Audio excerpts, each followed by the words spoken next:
You guys aren't gonna like this one. Nobody's gonna like this one. But I will tell you what it is. Hi, I'm Diana. Welcome to part 2 of a 3-part series of things that I changed at 45 to become happier, healthier, and better looking at 46, if I do say so myself. I think that sounds so conceited, but I mean, let's just compare the evidence, okay? Like, I fixed so many things at 45 that by the time I was 46, I don't even really recognize who I was last year. Grab your cup of coffee or tea or whatever it is you do and let's talk. Are you one of those mushroom coffee drinkers? I don't even know what that is. Maybe that's something I should change by the time I'm 47. One thing that I started doing more regularly is microneedling. Now this sounds scary. Yeah, it's poking your face with a bunch of needles. I know that sounds terrible. It sounds terrible, but it works so well. When I feel like I'm looking a little wrinkly and a little crepey around here, I go right to my micro needle roller. Is that what it's called? Derma roller. And I roll the heck out of my face. And whenever I'm feeling a little crepey or a little like wrinkles are settling in around here and here and here, I bring out my derma roller. Let me go get it. I'm going to show you. This is what mine looks like. It's a little roller and it has these teeny tiny little needles on it. And I would roll it on my face this way, then this way, and then in the diagonal way and the other diagonal way.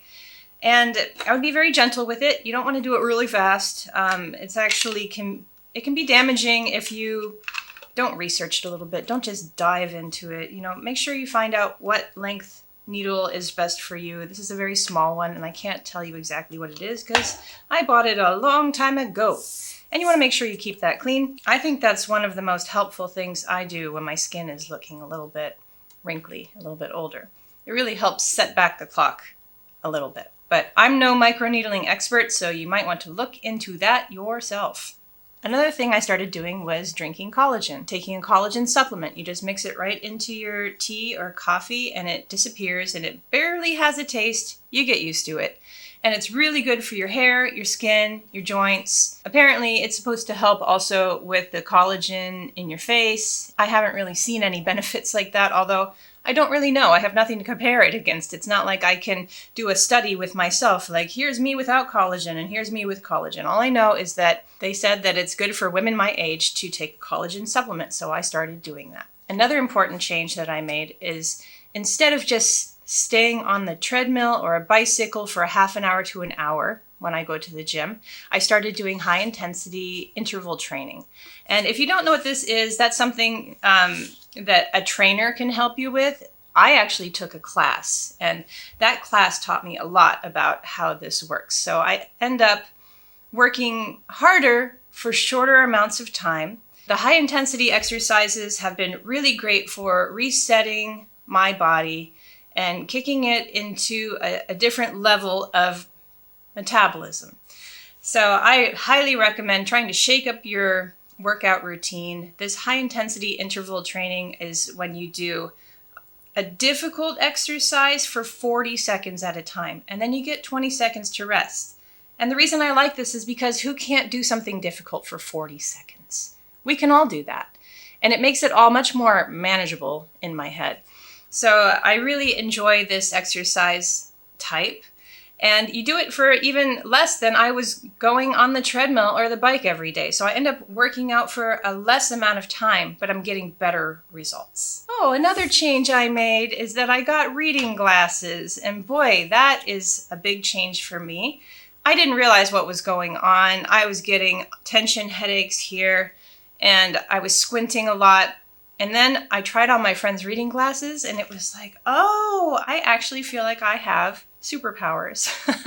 But I hadn't realized that the eye focusing decline had crept up on me, and it was giving me all sorts of tension headaches. So I went to the dollar store and found out which strength I needed, and I bought like 6 pairs, and I leave them everywhere. In my car, at work, at home, in my sewing kit, everywhere. And that has made me so much happier. Another change that I made is I started using Argireline, and I made an entire separate video on that. And Argireline is a peptide that's real watery. It's a very strange one, but use a dropper and you use it on the muscles where you want them to relax. like where you would get Botox. Now, I don't get Botox and I'm not against it.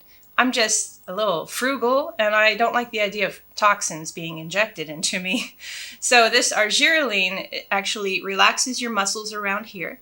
And I do think that I've seen quite an improvement in these lines relaxing here. And I have an overactive eyebrow on this side, and I make sure to always hit that with the Argireline. So if you'd like to watch that whole separate video on it, I will link it and you can see that in greater length. Another change that's important is I started delegating where the bulk of my spending went. I started spending less on clothes, buying them secondhand or thrifting, and spending more on my skincare. Because you can find wonderful secondhand clothes for way cheaper, but you cannot find wonderful, effective skincare under a certain price point.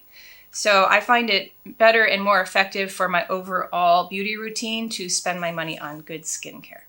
A change that I made to my general style is I love flat shoes. I love to be comfortable, but I was wearing shoes that were not very stylish. They were just comfortable.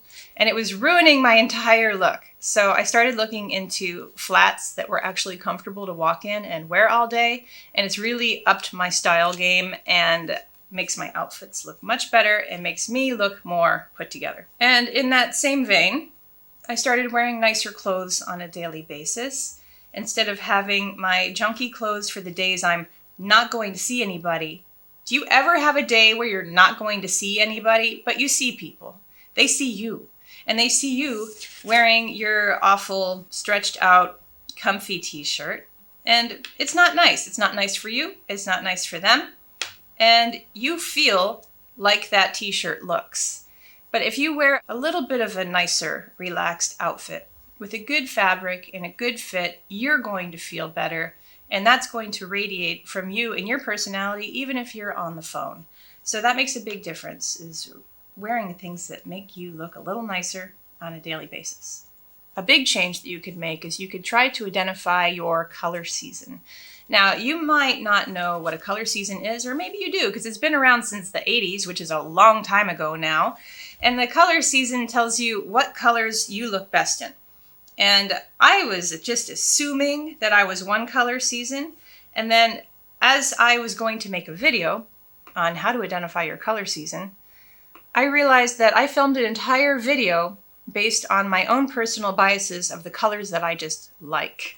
And I had to scrap the whole video because I was actually wrong.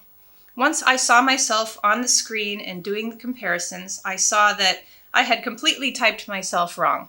So it'd be really great if you got your color season done by a professional. It's very hard to do by yourself. Identify whether you look best in warm or cool colors, because this is going to change everything. It's going to make everything look better on you when you wear the right colors. It's going to make your skin and your eyes and your lip color just look beautiful without too much makeup. It makes a big difference to know which colors are your best. Another thing that I did is I started eating less sugar. Now, that does not mean that I went on a diet. That just means that when I went to choose something to eat, I would choose the item that had less sugar. So instead of eating yogurt with cereal, I would choose toast with an egg and some butter. And it really makes a difference in how full I stay, because once you start eating sweet things, it kind of sets you down this spiral of I need to keep eating. And you don't. It's just your body telling you things that are false. It's set off by sugar. So I started choosing foods with less sugar. It actually sets you down the right road to making better choices. Another change that I made after 45 is I started prioritizing my own free time and my own needs over others. Now, I spent a good chunk of my life just devoting all my time to everybody else's needs. And then all of a sudden I found myself with more free time. And I clawed back that free time for me. And now I spend so much time doing the things that I want. And I'm a much happier, much more fulfilled individual. One thing you can do at any age, you don't have to wait until you're 45, is that you can work on your posture. You can work on always remembering to bring your shoulders back. There are all sorts of exercises you can do to work on your posture and get rid of your neck hump. You can actually change things. You don't have to settle for having a neck hump. And it's just a state of mind that you have to kind of remain in, is always thinking about your posture and how you're standing, because it makes a big difference in how your clothes look, how confident you look and feel, and how people perceive you. And it just feels healthier and better. So it's a good change that you can make at any age. Speaking of prioritizing myself, if you're at an age like 45 or above, you might find yourself with an empty nest at home. And that is a great time to pick up a new hobby. Now, you don't have to start a YouTube channel like I did. That's a lot of work. You might want to do something a little less intense, like start painting or start reading up on beekeeping, whatever it is that you have always thought that sounds like a good idea. I have a friend whose dream is to grow corn. That sounds like the perfect hobby. It doesn't take up too much time. You don't have to film and edit for hours and worry about how much sleep you got and whether that's going to look bad on camera or whether your makeup looks even or what? Maybe I will grow corn. It's time to grow corn. Well, pick up an empty nest hobby. Do not use that time for others. It is your time. It is your time to expand and grow. So very quickly, revisiting the finding your color season topic, I do feel like this is a separate topic. Within that color season, I started to try new colors that I have never worn. I kind of assumed that these were not my colors because I didn't exactly feel any particular way toward them. I didn't think about these colors at all because they were actually very light, neutral colors and they don't catch your eye. But then when I found out that these colors look best on me, I thought, well, let's see what they look like. And that made a big difference. You want to try new colors without any personal bias. Go within your color season, try those colors you never have before, and see what happens. See if you can wear less makeup. See if your eyes shine brighter. See if your friends notice. Just try something new. Something I tried after 45, which sounds very strange because you think that after that age, maybe you start to wind things down a little bit. But actually what I did was I started aiming bigger with my thoughts. Instead of just saying, well, this is what I get, this is what I do, this is who I am, I started expanding my idea of who I could be, what I could have in my life, how I would be treated. All of these things are bigger ideas. So you can think bigger, you can aim bigger. You are never too old to aim bigger. It's really just a mindset. It's really just a personal choice. You just choose to think that way. That's an easy change you can make.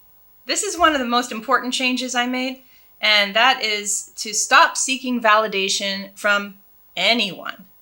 Like, you're not going out dressed up to get compliments. Like, you are not cutting your hair so that people will think you look prettier like that. You are not seeking validation for your beauty, your smarts, your ideas. You are only thinking, acting, and being for you. And you will be so much happier when you can just be happy with yourself and not need it from others. It's so easy to please yourself, but the minute you start expecting other people to like it, not everybody's gonna like it. Not everyone's gonna like you. And it's impossible to please everyone, but it is possible to please yourself. You guys aren't gonna like this one. Nobody's gonna like this one. But I will tell you what it is. I actually, after 45, started wearing shorter skirts and shorts. And I didn't before because I have varicose veins. And I thought I should cover these up. And then I thought to myself, because I don't think to other people, I don't know why I said that. What was I talking about? Totally distracted myself. I started wearing shorter skirts and shorts without worrying about showing my varicose veins. Because guess what? Nobody cares about your varicose veins. And you know what's fun? Wearing shorts in the summertime when it's hot instead of thinking about your varicose veins. How about have fun instead of thinking about something you don't like? Wow, what's the difference between those choices? This is a lot of fun, and this is a lot of not fun. What are you going to choose? So wear the shorts, wear the skirt. Who cares? And if anybody cares, that's their problem. The last thing from part 2 of this 3-part series of things I changed at 45, I stopped waiting for anyone else to join me on the things I wanted to do. If I wanted to go for a hike and I called up my friends and everyone was busy, I still went for the hike. If I wanted to take a class and nobody else wanted to take it, I took the class. And I started doing a lot more fun things in my life. I've been having so much fun, guys. Don't wait around for others to join you. If you go do the thing that you want to do, you will make friends there. And having more friends is nothing but good. Okay, maybe that was the last thing of this part 2. If you haven't already watched part 1, it's right here. And if you would like to watch part 3, it's eventually going to appear right here. I'll see you soon.